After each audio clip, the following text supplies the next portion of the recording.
Welcome, boils and ghouls, to Season 4 of the Cryptique Podcast. My name's Kenny, and I'm here with my good friend Godden, and together we're here to watch and review every horrific, often hilarious episode of the legendary HBO anthology series, Tales from the Crypt. And happy Friday the 13th, Godden. Happy Friday 13th as well, Kenny. Yeah, here we are. Friday the 13th on our season premiere of Season 4. And this is coming at you one of three. So there's going to be 3 episodes that we release for this season to mirror what Tales from the Crypt was actually doing on Season 4. So today we're here to talk about Season 4, Episode 1, None But the Lonely Heart, as well as This'll Kill Ya is coming out next, and then On a Dead Man's Chest is coming out third. So 1, 2, 3, we're coming at you 3 times today. Woo! Happy Season 4, everybody, and happy Friday the 13th. And how are you after that break that we had? Doing good, missing the Tales from the Crypt reviews, had the itch, wanted to watch more episodes, but can't get too ahead of ourselves, Yeah. Well, welcome back, everybody. Hopefully you enjoyed that the couple weeks that we had off. Okay. So, by the way, this episode has Tom Hanks. This one is directed by Tom Hanks, and it also has, it's not starring Tom Hanks, but it does have Tom Hanks in it. That's always exciting for me when we have like celebrity guests and celebrity directors, especially. So as we come into this episode, I just want to remind you all, Godden and I are not experts whatsoever. We merely watch the episode and then come on here to blab on about it and invite you to come listen to us. We're also here to build a community. So like, share, comment, subscribe, all that business is very much appreciated. I also want to make sure that you know that there's going to be some serious spoilers coming up. So if you haven't watched this episode yet, we're spoiling it. So there you have it. All right, so Godden, as we start Season 4, I want to reach out to you, our local horror historian. What was going on? Okay. What happened in the world between the season finale, which was August of 91, all the way until this air date, which was June of 1992? Well, a lot of good movies came out since we were waiting for the, next episode of Tales from the Crypt. There was The Addams Family. I know a lot of people watched that one. Oh, yeah. It came on November 22nd, yeah. Hook with Robin Williams. Oh, that's such a good one. Right? Yeah, it came in December. This I actually didn't know this one, but Beauty and the Beast, November. It came out the same day as Addams Family. Oh. So I was like, I thought it was a later film. And wait, we had Beauty and the Beast and Addams Family both came out in the same day? Really? November 22nd, yeah. Oh, wow. And then that following upcoming year, Juice, Wayne's World, White Men Can't Jump. I know these are like big names. A lot of people have seen these movies. Like I know Sister Act's a big one too. We have Batman Returns and Lethal Weapon 3. So we had a month to month, back to back, just blockbusters. I feel like with all these names. Yeah, and there's a lot more sprinkled out, but I don't recognize the names as much. Yeah. Yeah, Batman Returns. I remember watching that one in theaters, and I was young when that came out, and I went and watched the midnight release with my sister and my mom's boyfriend at the time. And I think he was more excited to watch it than the rest of us. Every time Batman came on screen, he was in theater yelling, "Batman, Batman!" And I remember being in the theater just laughing it up, thinking he was so cool. And looking back on it, he must have been so annoying to everybody else in the theater. I fell asleep in the movie. I couldn't hang that late, but yeah, I remember watching that in theaters. You had mentioned Beauty and the Beast. That's a good one.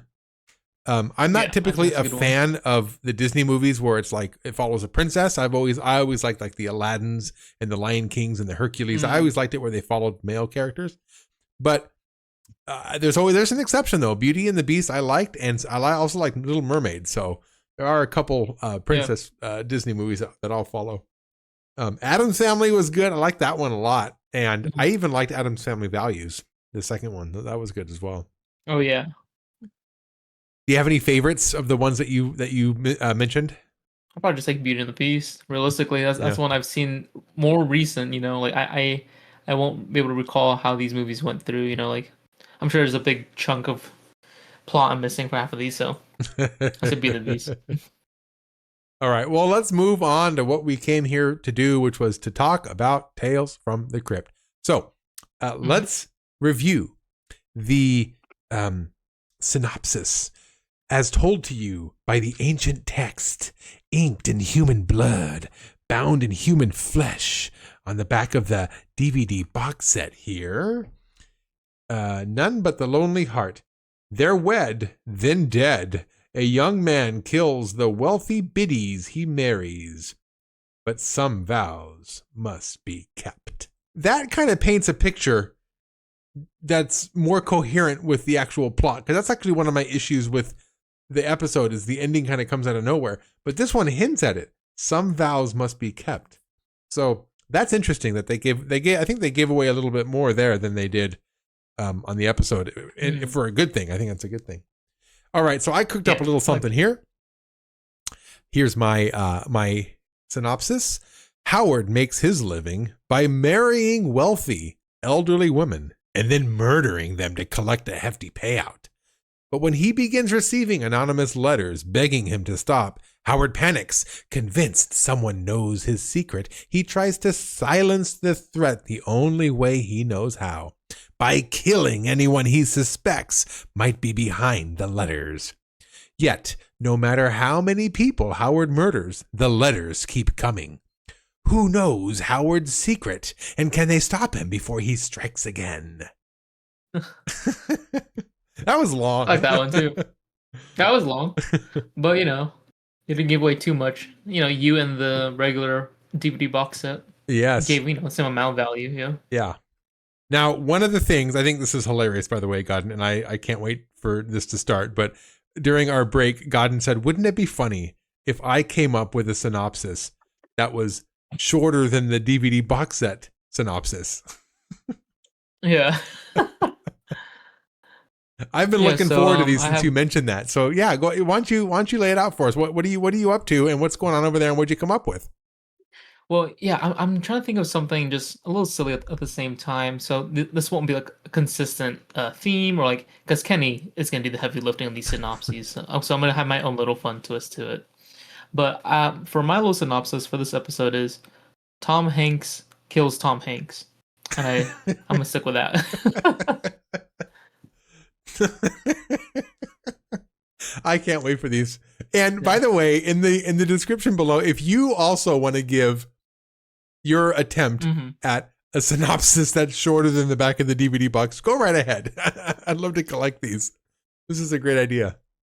Okay, thank you, Godden. I always count on you for coming up with some clever ideas to spice up our podcast as we get into new seasons. All right, so the episode opens with the Crypt Keeper. I don't know if he's like the waiter, or he's actually at the table, because they're at a dinner table at like a restaurant, a fancy restaurant. There's even like a ghoul playing the violin on the side, but he's at the table with a couple other people, and he says, "Damn you, Marcel! I told you they wanted violence, not violins. Good help is hard to fiend, isn't it, kiddies? Want a little more champagne?" he's pouring champagne for his again, I don't know if he's at the table with them or he's actually serving them. I don't really get this setup, but it's funny nonetheless. He says, "I hope you're hungry for tonight's murderous menu. It concerns a man who's discovered that the fastest way to a woman's heart is with a pickaxe. I call this nasty little hors d'oeuvre none but the lonely heart." So a decent opening. I definitely get the romantic evening with somebody else, and but he never uses a pickaxe, does he? No, but he does, you know, have a lot of puns in this one. This is he usually has one or two, but he stacked them each. Oh yeah, each sentence there's a lot. Yeah, he did. I wanted violence, not violins. There's one, not right? Violence. That was good. Yeah, good help is hard to fiend. One. There's another one. Champagne.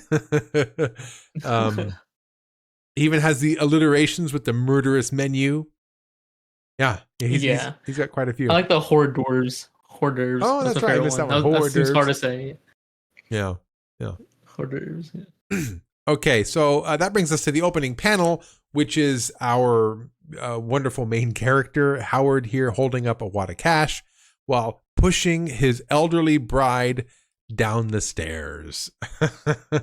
I like how It's kind of funny. the carpet down the stairs is all red, like a bright, vivid red, like blood red. And of course he's not even looking at her. He's smiling, staring at his money while she plummets down to her death. What do you think of the opening panel? I love it. It's just like how like much of a asshole he is. He's like, yeah, whatever, beat it, punk. Like, Yeah. and this is his wife. So Yeah, I love and it. in the episode, he actually does kill one of his brides by pushing her down the stairs. So that actually has more connection than the pickaxe. Yeah, that's true. Yeah, so far it does. Yeah.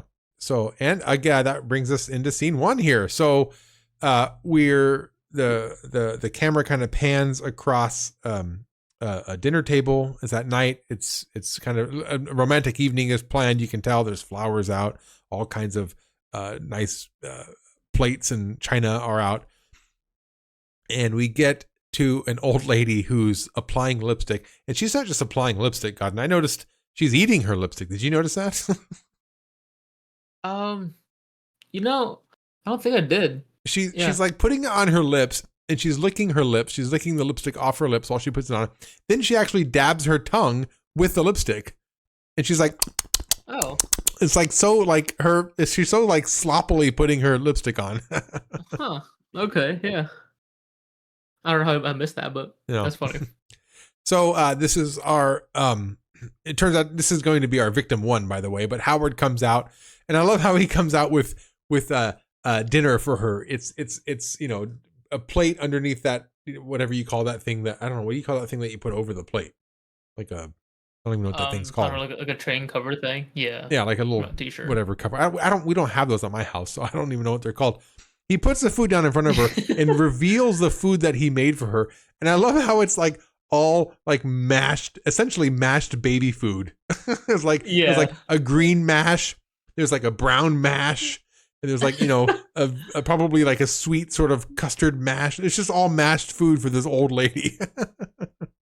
But along with this wonderful meal that he made for her, he brings out the special wine, the very, very nice wine. She says, I thought this was for special occasions. He says, tonight is a special occasion. While he's pouring the wine for her, he says there's a complexity to great wine that only comes with age. It tastes of everything it's touched. The grapes, the soil, the oak in which it's fermented, and your lips.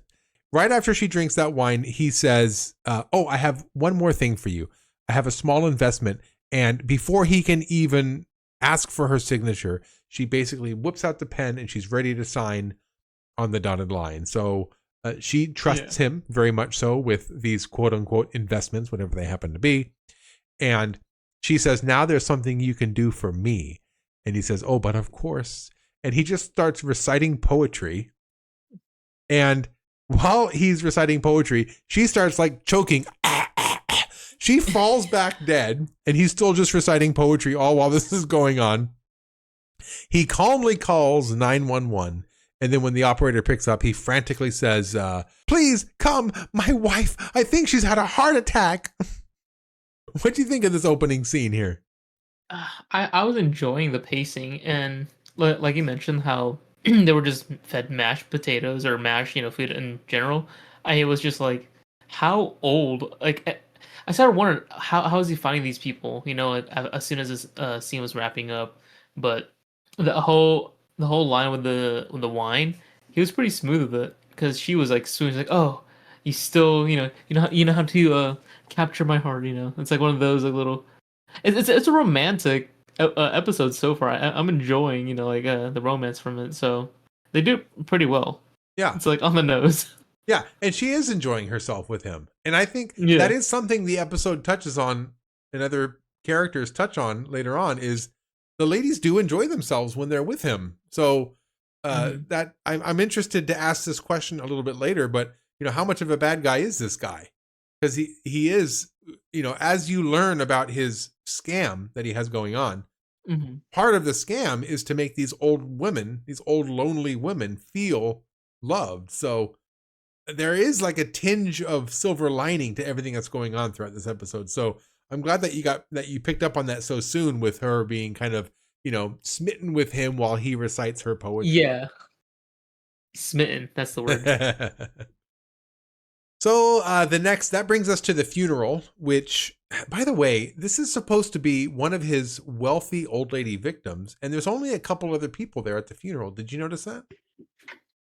Yeah, it didn't feel like a big funeral. So maybe she was just by herself because there's no one else really. Yeah. Yeah, maybe everybody Yeah. she knows and loves kind of either moved away or just kind of died off. But you would think Mhm. that a wealthy old lady would have a bigger, I want to say entourage, but just people, extended family and whatnot. But maybe that's who he preys upon. Maybe he preys upon people who are just lonely. But Yeah. yeah, there were only two other people there, and after the funeral services, they both actually walk up to him and basically say, "You made her last month's special. You really did. Oh, how she loved you." So yeah, part of what he's doing involves these old ladies feeling loved and having something worthwhile. So yeah, there's that. So after the funeral, we meet Morty. Morty is Howard's assistant, or an assistant or associate or something, right? I think it's associate. I think they're both in on it. Yeah. So Morty comes in and says, "Ah, yes, you gave her so much and she gave it all back. I got to hand it to you, Howard. You have these people completely fooled." And that's where Howard kind of shows his hand to us and letting you know how many victims he's had, right? He says, "I happen to be very fond of Matilda. She was a wonderful woman. And so was Elizabeth. And so was Claire." And Morty says, "Shame they all had to be killed." And this is, again, Howard says, "I could have just taken their money and run and left them desolate. But I did these ladies a big favor. I made them feel loved." So I like this part of the episode. I like a nuanced, morally ambiguous character like this to follow, because they could have just filmed this just only focusing on the fact that he's scamming these old women and he's a big pile of crap, which he is. But at the same time, he's doing these women a favor. They're like, even people who knew Matilda know that he made her happy. So I don't know, where do you fall on this, or not necessarily where do you fall, but what do you think about this? I don't know. He's just he knows he's a charming person and he knows he can like capture women's hearts, and he thinks he has more of a chance, when they're just single and just just widows or just lonely. Yeah, maybe he's like, you know what, I may be a bad guy, but at least I have a big heart. So he shares it with them. Until Yeah. the thing is though, it's different if they like naturally die, but yeah, he is kind of murdering them. Yeah. So Oh yeah, he's a big he's just pile trying of to crap. justify a little bit. Yeah, Absolutely. yeah. No, he is a murderer. Absolutely. But just Yeah. to have this tinge of like I said, the silver lining, that's interesting. I think it's morally interesting to think about. Is what he's doing has some good to it. So I like that part of this. I like that part of his scam. So funny. So Morty and Howard here at this point have a discussion. Look, Morty says, "Look, we got to call it quits. We're being investigated. They're onto us. It's only a matter of time. We need to take our money and go." And by the way, they have around $5 million or so. And Howard says, "No, we need more than that. That's a couple million each. That's not going to last. We need one more job."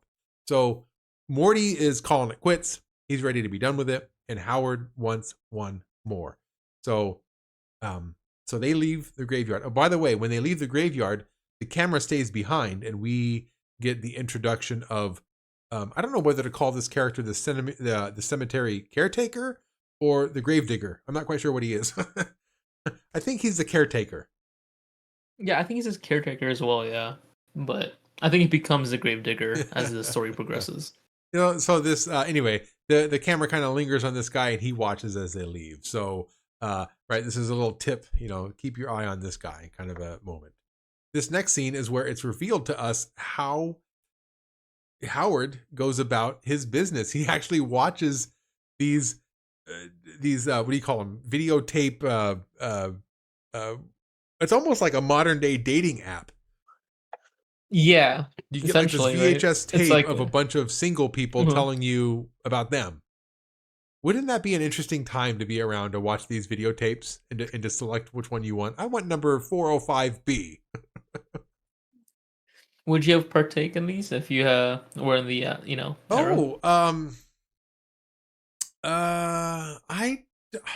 Yeah, why not? I don't know. Like, right? Yeah, why not? You know what? It's almost like dating apps nowadays are too easy to use, right? You just download the app and just start swiping and just look. These, you actually have to go to the place, probably check the tape out like you would from a library, take it home, watch it, select who you want to watch. Do you take it home or you just watch it right there? I don't know.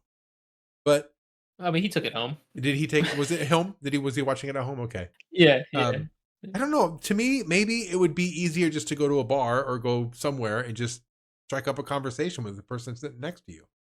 I think maybe in the time I probably wouldn't have used those, because also there were no cell phones back then. So it would I think it would be just easier just to go to a bar or go somewhere and just strike up a conversation. I don't know. What do you think?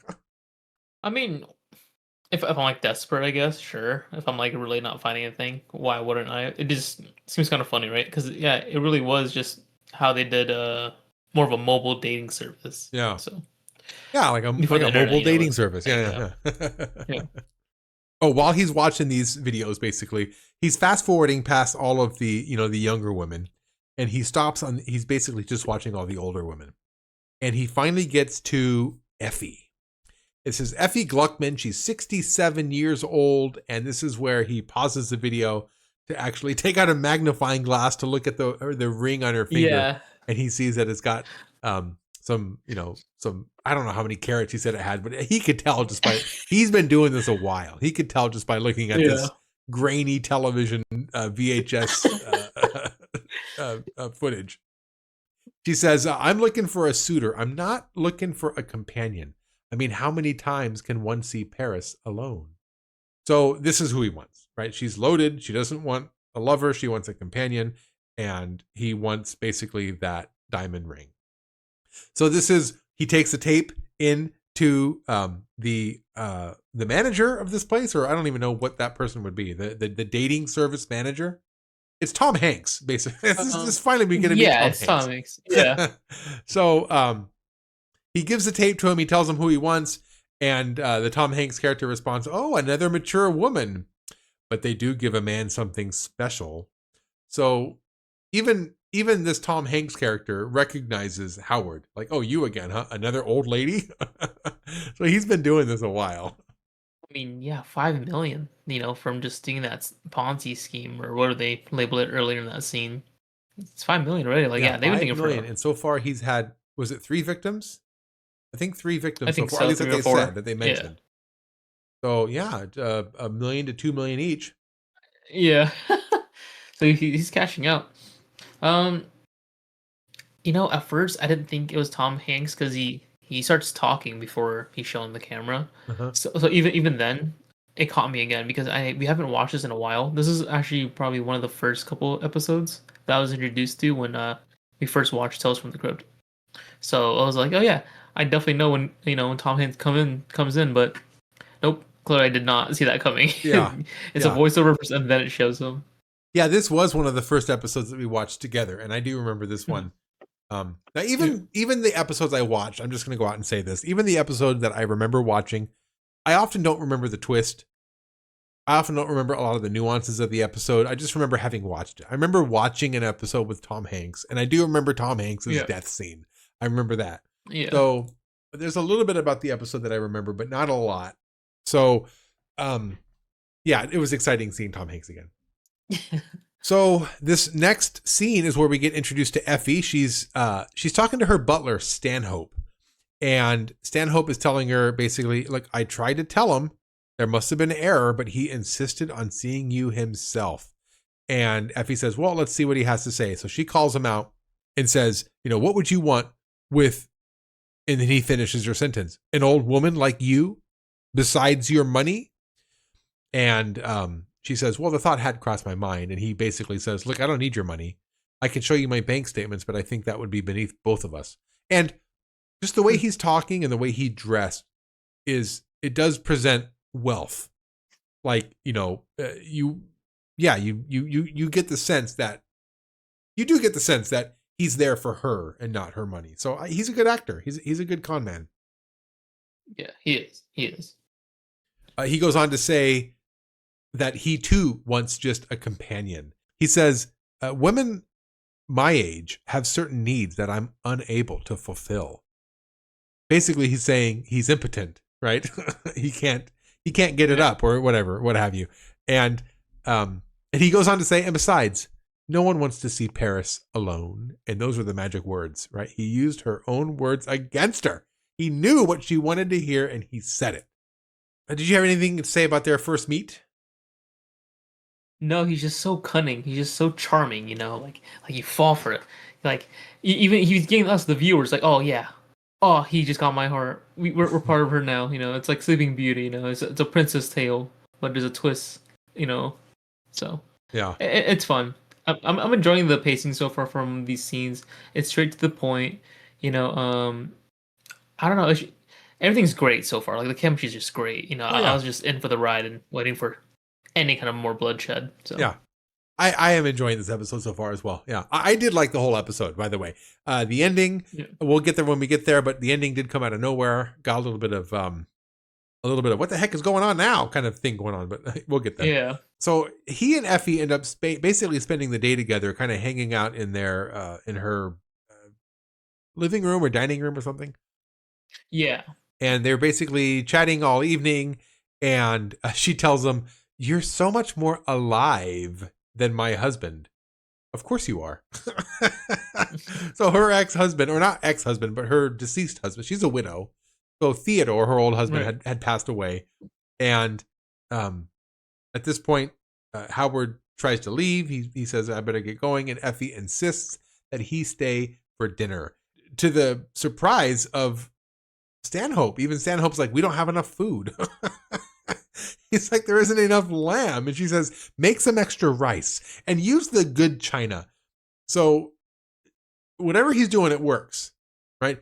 When they first met, she was not having it. Look, you're too young for me. There's been a mistake. You need to go away. And now she's to the point where, no, don't leave. Stay for dinner.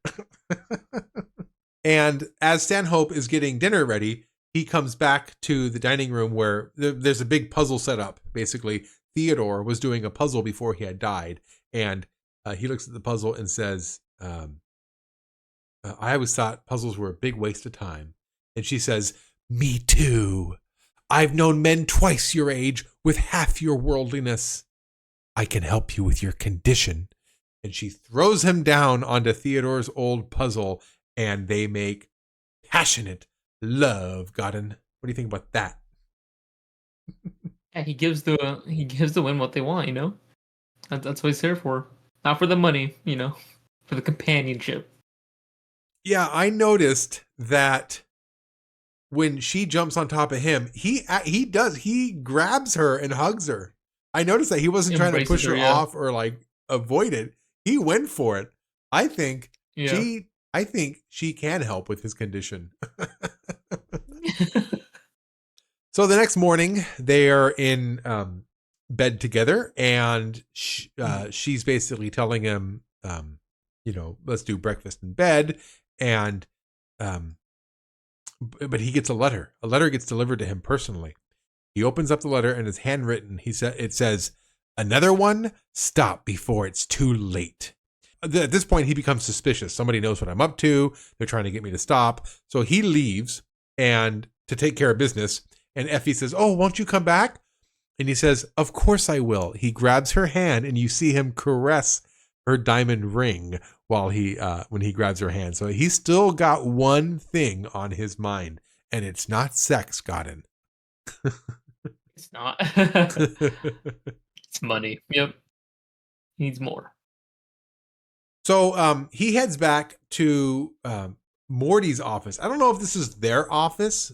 and just Morty just happens to be there, or it's just Morty's office. I don't know. But he goes back to the office. Morty's there, and he's shredding all kinds of papers, trying to get rid of evidence. And Morty's insisting, look, this our time's coming to an end. You got to wrap this up. We got to be done with this. We got to go. We got to leave town because we're going to get investigated. So he's, running everything through the shredder, and he confronts him on the letter. And Morty says, I don't know what you're talking about. He says, you lie like you dress. Bad. He says, look at that tie, for instance. It doesn't go with your shirt. He grabs his tie. I love this, by the way. He throws it into the shredder, and then he walks out while Morty's tie is going through the shredder, and eventually, it doesn't show what happens. It just shows a few drops of blood fall onto the shredder. But you're left to assume that he went through the whole freaking shredder. Yeah, I love that segment when he was getting killed because, like you said, the blood starts dripping, but it's from the tie. Like his neck's okay. They're better with these gore scenes. So I'm surprised it came out in this way, where it was kind of goofy on purpose. It's just like, oh, imagine he dies, because who dies to a shredder, right? Like, yeah. Because what did happen to him? Do you think? Do you think he just got strangled with his tie stuck in there, or do you think he actually just got pulled through the shredder by his tie? I think the shredder's powerful enough in this universe. I think it did kill him. It ate him whole. Yeah, so absolutely, bone and all, just went all through the shredder from that. Bone and all. He should have wore a clip on. Damn it. Oh yeah. So now that Howard thinks he took care of whoever's sending him these letters, we go back to the what is her name? Effie's. We go back to Effie's house, and Howard is carrying her through the doorway, holding her, right? They're just married, by the way. She is all dressed up in her white gown, and he's in a tuxedo. And I guess they got married that same day, right? When you're Effie's age. So. By the way, 67 is not old, but you got to remember this came out in 1992, was it? So back in 1992, I guess 67 was much older. Let's take a look here. What is the average lifespan? What is the average lifespan in America today? 79 years. So she's 67. Wow. Okay. 2 decades of marriage. So what is the typical lifespan in America in 1992? 75 years. It only went up by a few years, so she's not that old. Sounds like you're hating. I mean, she's old. She's old, but come on. If she was like 96 or 97, right, I can get behind, we got to get married today. We're done. We're like, there's no argument. But at 76, come on, girl, you got plenty of life left. Hold out. So funny. So after this marriage, this is where Effie insists that he sign to be part of her finances. And Howard protests. He says, no, this is your money. And she says, no, I insist. And while he's signing, Stanhope is watching. So Stanhope, I think, is trying to be the protector of Effie. And rightfully so. I think he sees what's going on. Effie, I think, is a little blinded by love right now. She's smitten, as we say now. So after they sign, or after he signs, she runs upstairs and she says, now I'm going upstairs. I'm going to start the jacuzzi. And when it's full and bubbly, I'll expect to find you in it. So, hey, she's got some vigor, I must say. For a 67-year-old, she has got some vigor to her. And when she leaves, Stanhope delivers another letter to Howard. This letter says, another one. What you're doing to these women is criminal. So it's not Morty like he thought. So, Godden, what do you think of this scene so far? What do you think of the setup so far? I was wondering who's gonna be the next, person after that. So I was wondering how many more letters was actually gonna keep coming, because I actually wanted to know who kept writing it. But this was also the first time where it's a lot of show don't tell, right? Like you see the letter, it's addressed to him. You see what the letter says. It's nice to be part of that, like where we get to experience like what they're experiencing as well. Because nowadays, like with movies and shows, they'll just have a piece of paper and they'll just like read out loud, or whatever the case is, where we don't do the reading as well. Because I think that's fun sometimes. Yeah. Yeah, if we could have, they would have read it to us. Yeah. Yeah, they don't take our ability to read for granted. They have us read, damn it. So, at this point, he suspects the Tom Hanks character. So he goes to the office of, it's called Forever Yours, by the way, is the name of this dating service. And I love the introduction, by the way. I love the introduction. We're inside the VCR, and Tom Hanks opens it up, and he's kind of looking inside with his stupid glasses, and he sticks a Q-tip in there. I love this reveal of him and what he's doing and what he's up to. Like, that's basically his job. He runs this dating service. So, damn it, the VCR and the VHS tapes, they all better work. So, of course, he's cleaning it. Yeah. Typical Tom Hanks. Yeah. So, Howard comes in and he accuses this Tom Hanks guy, basically says, you're taking a real personal interest in these clients, aren't you? Tom Hanks, of course, is like confused. Like, oh, what are you talking about? I'm just here to clean the VCR. I don't know what you're talking about. So, yeah. He grabs Tom Hanks and throws him headfirst into the TV. It's not the goriest Tales from the Crypt death, but I liked it. I liked how when he went through, he was electrocuted. He's doing his old shaking thing, and just, I thought it was a good out for Tom Hanks, and I liked how he directed his own death in the franchise. Yeah, no, it was a lot of fun seeing how he like wiggled and like you said, just his electrifying state.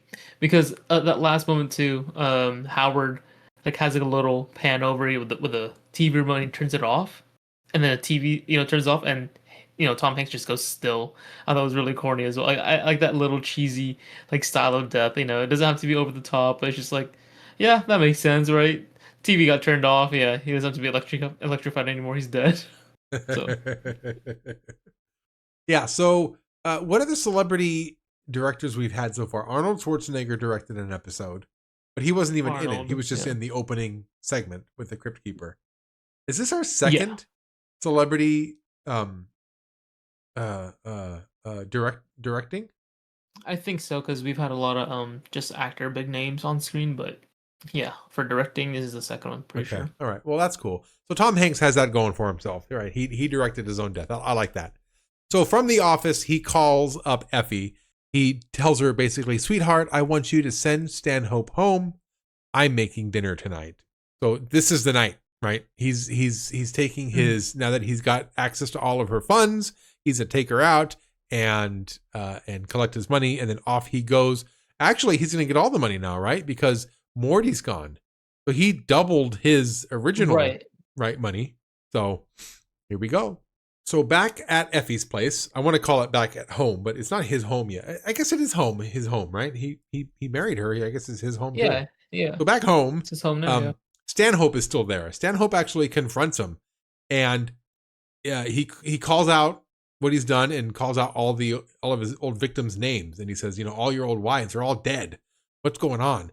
So Stanhope knows what he's up to, and he actually tells him, I want you to have the marriage annulled, and I want you to leave, and that's that. He actually pulls a gun on him too. Stanhope pulls out a gun. Who knew he had a gun? But I wasn't expecting it, but it's good. Yeah, and while this whole back and forth between those two are going on, Effie's in the background singing delightfully, just walking around, getting things set up in her own house, and meanwhile, these two men are, in a standoff, and Howard ends up grabbing him and strangles him right there on the couch. And I love how he's strangling him on the couch. He's killing Stanhope while Effie is in the background singing delightfully, just walking back and forth. Oh, such a good scene. I love that moment. Yeah, it's just a good time. Like you mentioned earlier, this episode's just so fun. It's just a lot of good moments each time. Oh yeah, it's really, really good. So now that Stanhope is out of the picture, they go upstairs into the bedroom, and he gives Effie a glass of wine. And Effie actually says, I don't drink red wine. And he goes, oh, would you do it for us? A toast to us. And she sips it. And then he toasts again, and she tries to sip it.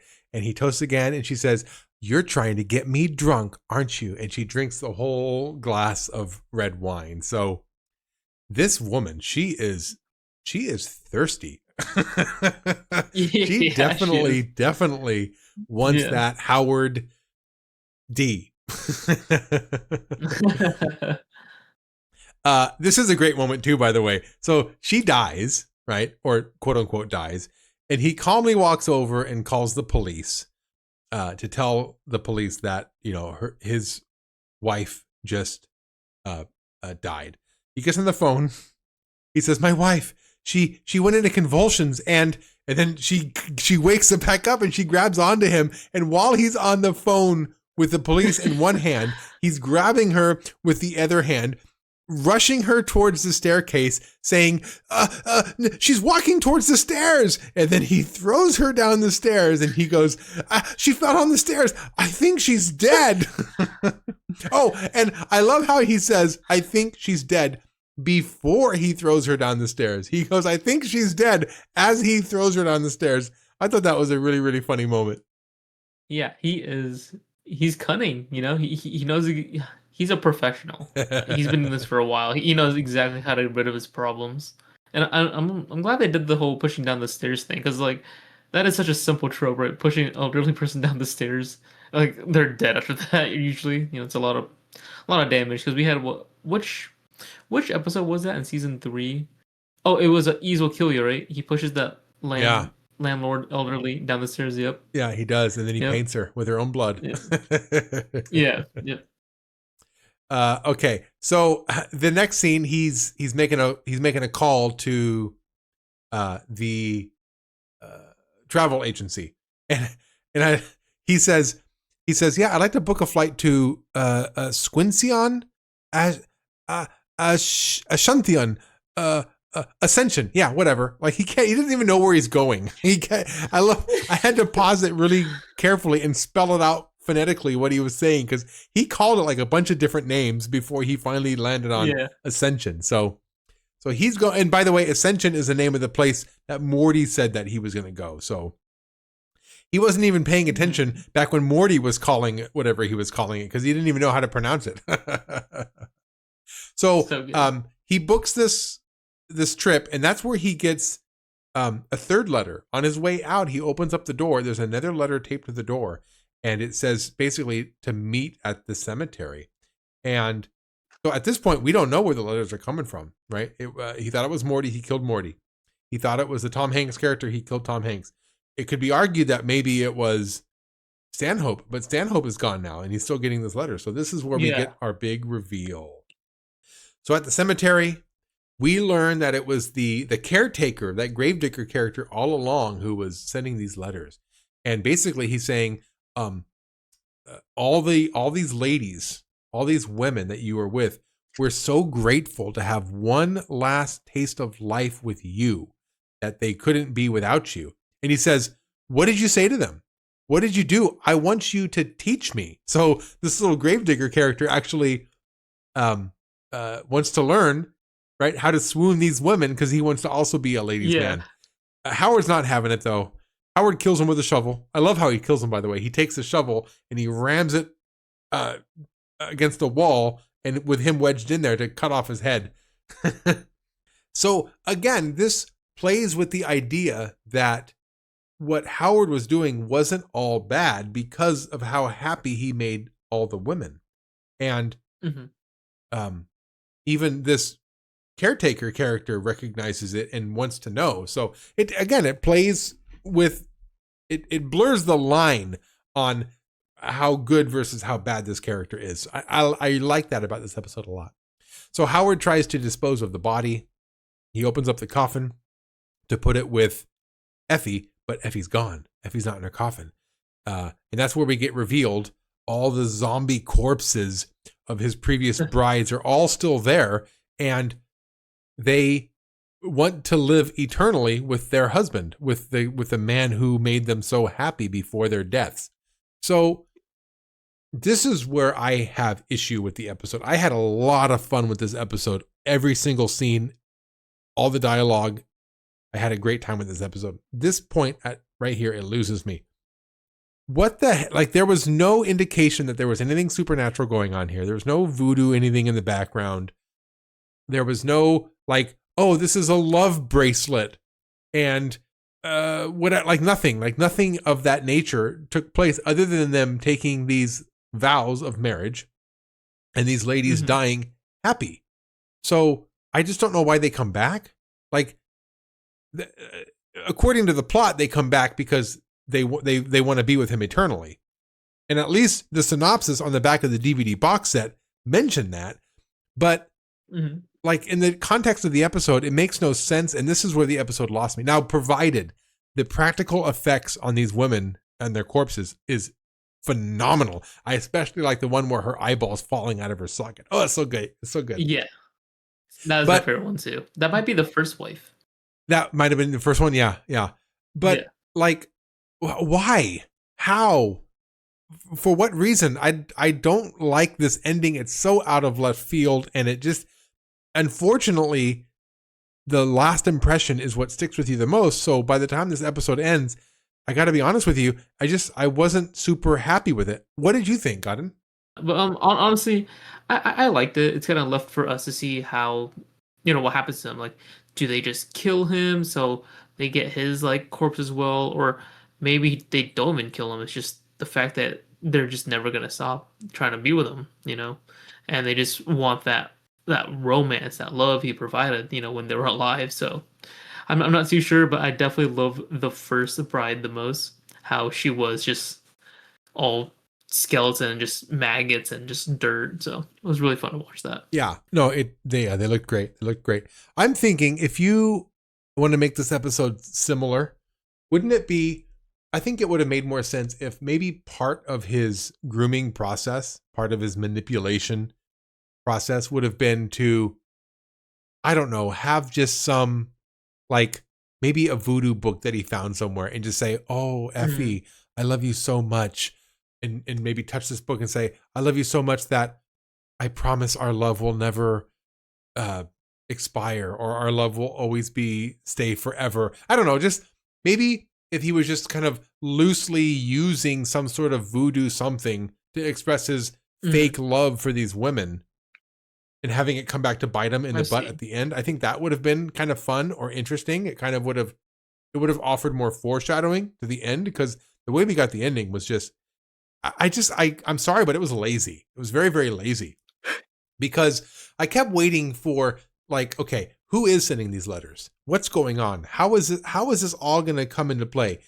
I even thought maybe Effie won't be killed. Maybe something will happen where maybe he accidentally drinks the potion, or something else happens, or maybe Effie was trying to con him. Maybe he was part of a con, and Effie was taking advantage of him. Maybe Effie wasn't really rich and she was faking it, but she thought he was wealthy. So I kept waiting for that kind of a twist to happen. So when he just killed her and we just go on with the plot without any twists, I was like, okay, well then what happens? And then they just come back because what, like, I don't know. I wasn't happy with the twist. I didn't feel like it was a twist. I felt like kind of like a lazy way out of having our main character get his comeuppance. Because if you take the supernatural element out of it, he got away with everything. Yeah, 100%. No cops. He killed his partner, so he got double the money. But maybe he just gets stuck there. He doesn't get the money, so he just, I don't know. Maybe he just stuck there for eternity in the cemetery. Like, he just buried with them. Okay, well, there you have it. Let's. That brings us to the Crypt Keeper outro, where he says, "Now that's what I call a happy ending. I had a feeling Effie would win Howard's heart, not to mention his spleen, his kidneys, and his gallbladder." And that's where the woman he's with, the skeleton he's with, her head falls off and rolls onto the floor. And he says, I love a ghoul who gives you head and then lets you keep it. Come on, Crypt Keeper, that's nasty. It's a little dirty. He's a raunchy Crypt Keeper. Yeah. So, as a whole, like I said, I thought this was a great episode. I had a lot of fun with it. I enjoyed watching it. But the ending, unfortunately, the ending is what sucked. Or not sucked. The ending was still good. It was just out of nowhere, and it left a sour taste in my mouth. So it is gonna damper my score. Godden, do you want to give any final thoughts for the episode? I enjoyed it. I actually was a fan of the ending where he kind of has to deal with the consequence of just scamming them. So now he's stuck with them in a sense. It was very simple, very straightforward. I love the chemistry and enjoyed the kind of cheesy deaths, but they're like done well, cheesy. And I mean, Tom Hanks is in it, directs his own death. That's cool. He didn't want to be like a core character. He's just a side character that anyone could have played. It didn't have to be a receptionist or whatever that person did. So, yeah, I mean, it wasn't like the mortician story with Uncle Ezra, where like his nephew comes down, and then it kind of ends like that, where it just kind of seemed pretty random. This one makes a little bit more sense to me. I mean, I understand that it's a little far fetched where the evidence would be as to why they're still alive, but I'm just gonna use like the simplicity of the vows, right? Like till death, or they'll keep loving each other till they're both dead or something. So I just roll with that narrative. So I enjoyed it. Okay. What would you give for a score? I will give this season 4, episode 1, 4 diamonds. 4 diamonds. Okay. Yeah. I would like to give it a 4. I think watching this up until the ending, before that twist got revealed, I would easily be in the 4s. Right? But I'm gonna, because the ending it is the ending, unfortunately, that I have the biggest gripe with, and that is what kind of the whole point of the episode. So it's gonna drop it down. I give this a 3.75 tumbles down the stairs. I like that. So before we get to Horrorspondence, I just wanted to put it out there. If you are still watching at this point in the episode, I want to ask you, our viewers at home or wherever you happen to be. I've been thinking about this since you had mentioned all the movies and whatnots that came out since this had aired. You said Beauty and the Beast and Addams Family had come out on the same day. Same day, yep. Yeah, same day. Okay. So my question to you, viewers at home. Okay, Beauty and the Beast or Addams Family, what are you going to watch? You can only watch one. So you can watch them both eventually, obviously, but opening day, right? Yeah. There's going to be a line around the theater. You can only pick one to go watch. What would I pick? I like. Okay, this is a weird one for me. I'm thinking about this right now. I like Beauty and the Beast more. I'm just gonna go out and say it. Okay, Addams Family is good. Yeah. I happen to like Addams Family Values more than the first Addams Family. So right now, if you sat me down, I'd rather watch Beauty and the Beast. I'm just gonna go out and say it. But in the time, without knowing anything about either one, just because of the fact Addams Family is more horror themed, I think I'd rather go watch Addams Family at the time. But in hindsight, knowing the two movies, I think I like Beauty and the Beast better. Godden, how about you? Yeah, I'm actually in the same boat. Yeah, I think because I know both stories, I would end up choosing, Beauty and the Beast again. But had it been like the first day ever, it's my first day going to the theater again, and like, oh, there's 2 options. I'm probably gonna go and check out Addams Family to see what that's about before I watch Beauty and the Beast. Yeah, a good little spin on it, kind of a mild horror movie. Yeah. Okay. All right, good. Yeah. So yeah, if you're still listening to this podcast at this particular point, let us know in the comments. What are you watching first? Beauty and the Beast or Addams Family? All right. So let's talk about some more Horrorspondence here. So most messages actually are from our most recent episode, which just aired by our time, which is Spoiled. So Iron Sabbath writes regarding Spoiled. He says, this episode is pretty goofy overall to me. I will say I love the meta moments when Tales from the Crypt pops up on the TV. I do too. I thought that was great. They need more of that, by the way. Tom Hanks should have been watching Tales from the Crypt in his office. That would have been great. Oh, that would have been nice. Yeah. Or when Howard was fast forwarding through all the women, if it went through the title screen of Tales from the Crypt, that would have been really good too.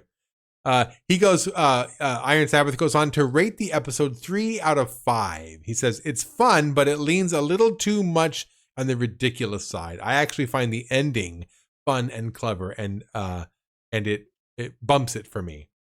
Okay, and by the way, my question of the episode for Spoiled was, are there any guilty pleasure TV shows that you like to watch. And he says, I don't really watch it anymore, but 90 Day Fiancé. He says, it's just like what Kenny said about 1,000 Pound Sisters. It's such a train wreck of a show. Okay. Thank you for participating in that. The Jamirian also comes through. He says, this is regarding Spoiled. He says, the soapy drama of this episode reminded me a little of Split Second, though I liked Split Second a lot more. I found the puns funny too. So ridiculous. I give it 3.5 cable wires. And he goes on to say, guilty pleasure. I can't say I have one now, but I have watched a few seasons of The Bachelor and Bachelorette.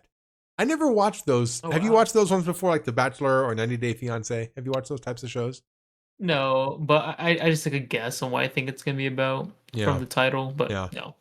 Oh, Splinter 47 comes through on his guilty pleasure TV show, 90 Day Fiancé, for him as well. Oh, look at that. Yeah. That's actually on HBO Max. So ever since I've been reading these comments, I've been seeing it on my on the what do you call it, the thumbnails for it. I maybe I'll watch an episode of that and just check it out. Joseph Hill also comes through. You can always count on Joseph Hill coming through. He comes through on the regarding the episode Spoiled. He says, I'm glad you guys enjoyed this one. Thought maybe you wouldn't like it as much for the lack of horror and violence.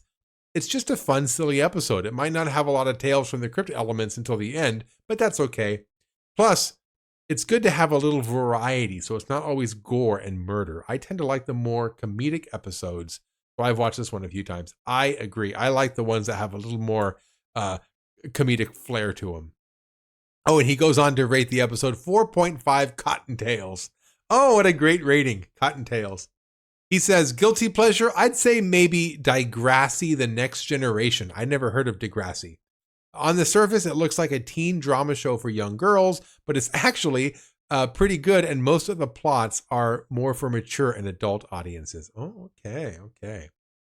Oh, wow. Oh, we hear back from Sauce McLaughlin. It's been a while since we heard from Sauce McLaughlin. He says, this is regarding the episode Top Billing. He says, this is my top 5 episode of the whole series based on dialogue alone. I do agree, though, that there should have been more gore for sure. So thank you, everybody who's been coming through on the comments. We'll have more comments coming through on our next few episodes.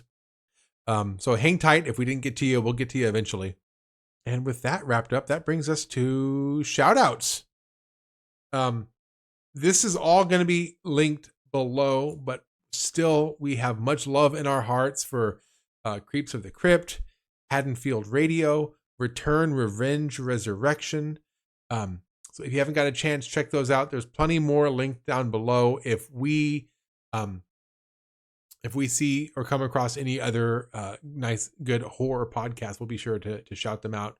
All right. And don't forget, there's us here at the Cryptique Podcast. My name is Kenny, and I can be found at 2 Bad About Kenny with the number 2 Bad About Kenny, as well as TOO Bad About Kenny. I can be found on YouTube and on Twitch.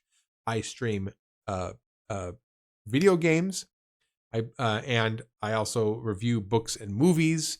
So search for me out there in the world of social media, and you'll see more of me. How about you, Godden?